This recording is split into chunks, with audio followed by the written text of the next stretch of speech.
For our next row of practice, draw another line 1/2 of a centimeter away from the previous and start cutting similar lines. The challenge this time is to scoop out the burr at the end of the mark.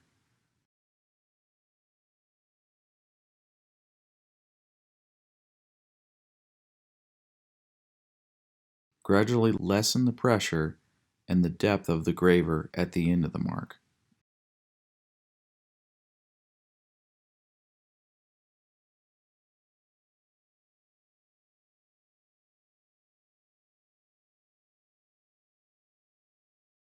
Next, we will be layering marks to create a darker value. Using a pencil, draw 3 guidelines like so.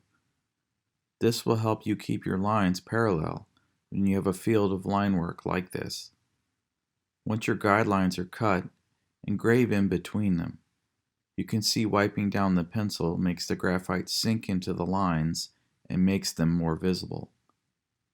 Sometimes your marks can deviate a little from the path that you wanted and make the value uneven. You can see here the addition of one small mark helps even out the tone. Go ahead and add another layer of lines on top of these to push the value further.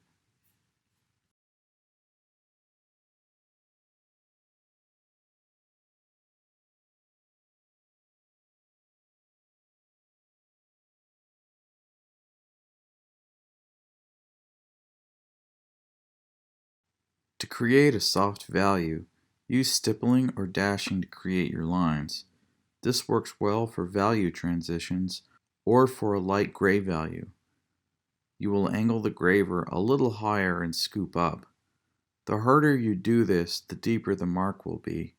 For our purposes here, do so lightly. It's important that you do not merely poke the metal with the graver, as this will likely leave a burr. You will be able to feel them with your finger, or they will tear a paper towel when wiping.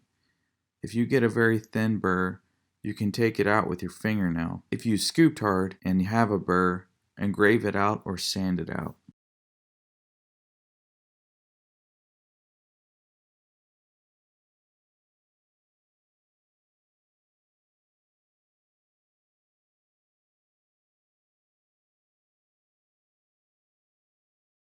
Once more, draw another line 1/2 of a centimeter away from the other. This time we will try a row of slight curves. To do this, you will hold your graver steady and spin the turntable into the direction of the graver point. While I am curving a little, I am primarily relying on the turntable to do it. When I spin the turntable, my non-dominant hand is not placed flat in case I slip. If my hand is flat, a slip could result in injury.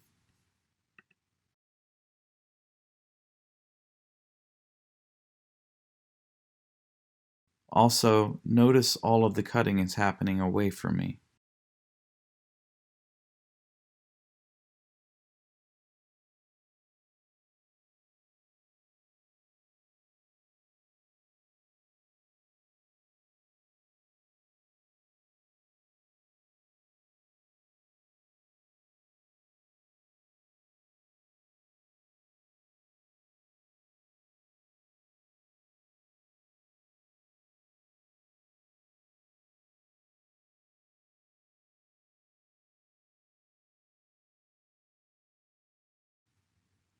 Repeat what you did last time. Draw another line 1/2 a centimeter away from the other.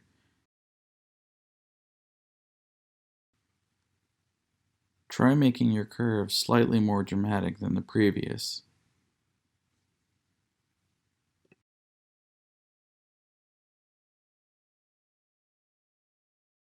If you're feeling confident, you can try semicircles.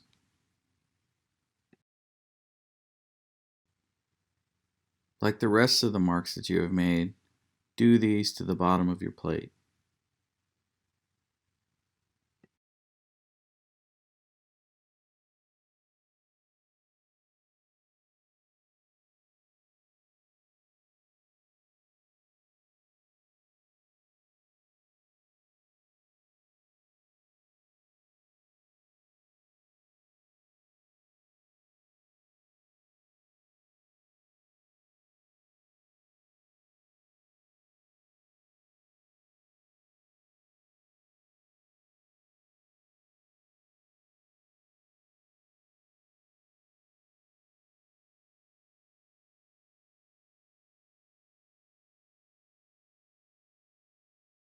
Long contours have the appearance of being done in one shot. You'll find that producing long contours can be a challenge.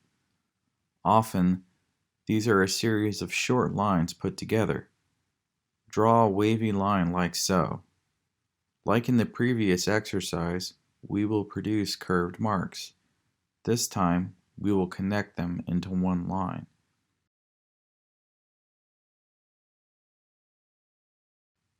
After cutting your first line, you can reposition your hand.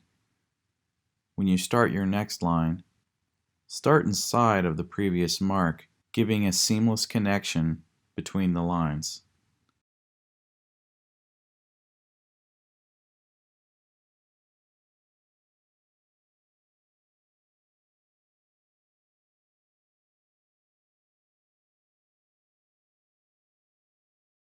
Make this curvy contour all the way to the bottom of your plate.